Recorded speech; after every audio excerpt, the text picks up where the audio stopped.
Hi, hello guys. So once again, good afternoon. So this is Christopher aka Chris Loloy PH, and of course I would like to give you an update related with fraud or scams.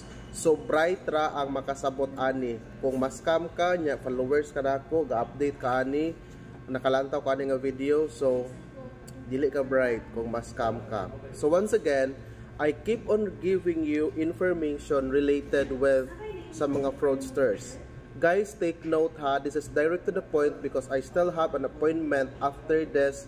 Ako siyang i-upload and I still have some appointment nga akong buhaton. Okay?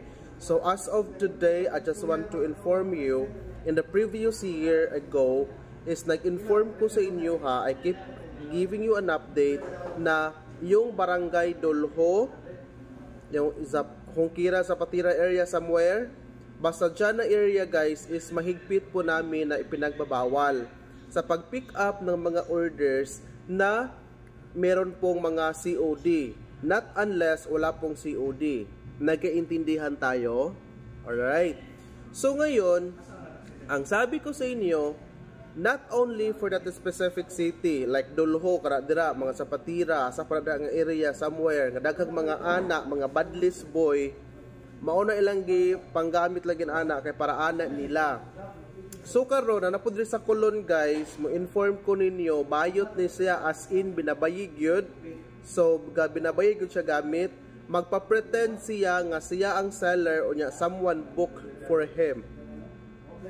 Tanan lagi, walay exempted.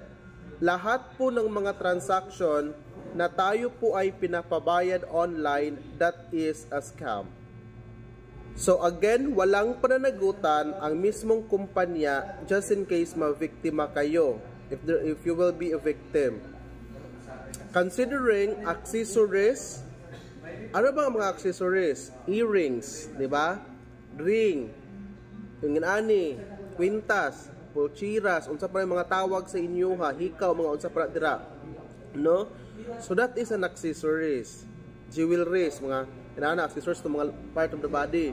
Pag accessories, like accessories sa motor, like tambutso, unsa ba part sa mga motor guys, as long as mayroong COD transaction, that is not, wala siya gibawal, pero if possible, kung naay COD transaction, we are required to take photo someone sa tawo kung kinsay mo dawat sa kwarta. Usbo na ko, regardless if siya ang nagbook or dili, as long as siya'y nidawat sa kwarta, so therefore siya ang atong picturan. At the same time, there are some big timer scammers naadjud sila'y item, but the problem is there's no receiver and the item they had is defective. At the same time, larguho nilag dako nga scam. At the same time, musugot sila picturan. So, take note of it.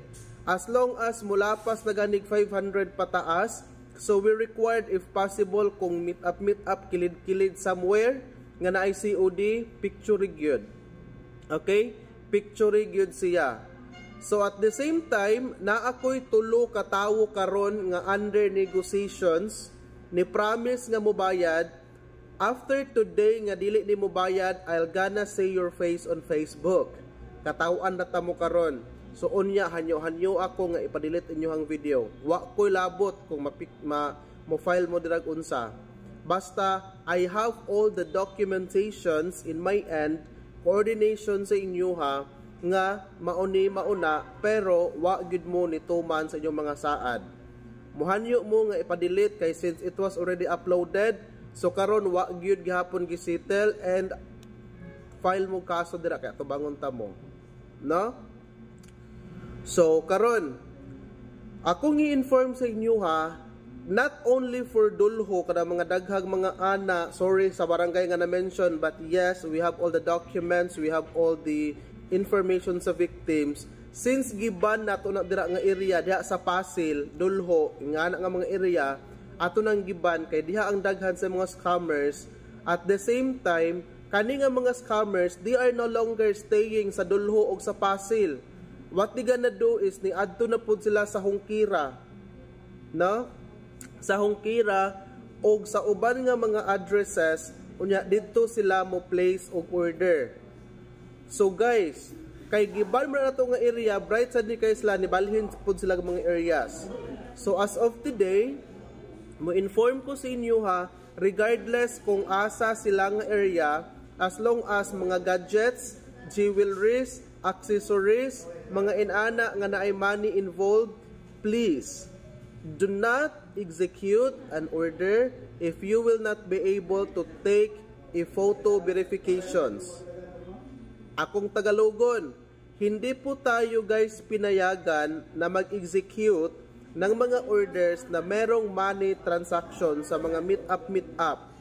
We are required po to take photo verification.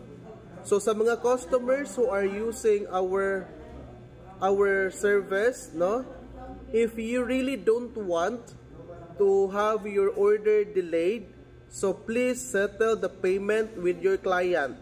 And disclaimer, for those customers and clients who are patronizing Maxim service, it's our responsibility, of course, to be sensitive, to be vigilant to whom we are sending the money or the fund. So regardless kung naay mo contact ninyo pretending that they are a seller or they are somehow a driver, so always validate to the person you originally contacted with. Sa Bisaya pa, kung naamay mo contact nimo, magpaila sila nga sila'y driver or sila'y seller ana nga mismong product or item nga you are expecting to be delivered in your area, nga magpasend sila GCash or whatever type of mode of payment, you need to validate or else possible kang ma-scam. Required ka nga balikan nimo ang imuhang original nga ka-transact, especially if you are transacting with Facebook or asa man dapita kasagaran Messenger. So baliki, usa ka mo send sa kwarta, i-confirm siya, ma'am, sir, is this your GCash number? Because someone is asking me to send a GCash. Ang uban po, grabe po ka bright. Bright lang, para di sakit. Ang uban po, grabe ka bright. Ang sabot na gani COD, so meaning you will not be able to dispatch any fund or cash kay dito na bayaran ini ma-deliver sa driver. Pero nagsabot na ganig COD, mo send gyapon og kwarta, nganong wala lang nimo gi-direct og send sa imuhang seller. Diba? So we need to be sensitive. In short, usbo nako, no? Ulitin ko po, lahat po ng mga transaction hindi namin kayo pinabawalan except for online payment, because lahat po ng mga transaction for online payment such as pabayad in 7-Eleven, GCash, PayMaya, and lahat po ng over-the-counter, meron man akong hindi na-inform sa inyo, as long as over-the-counter, online payment, bawal po yan guys. 99% orders with such transaction is actually scam. Now, sa lahat po ng mga orders guys na pabayad online with items, especially for gadgets, jewelries, pag nakatampered guys, you are required to check.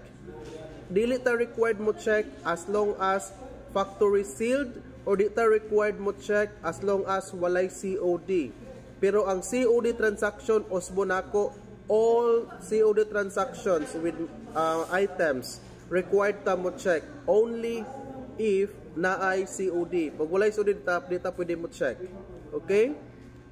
So I hope nakasinabot ta guys. So I want you to tag your friend or to mention your friend here.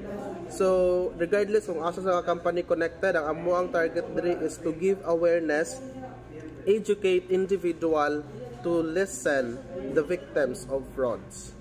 Alright, once again, this is Christopher aka Crystal PH. Bye for now. Amping ta kanunay. Adapa ko lakaw. Amping.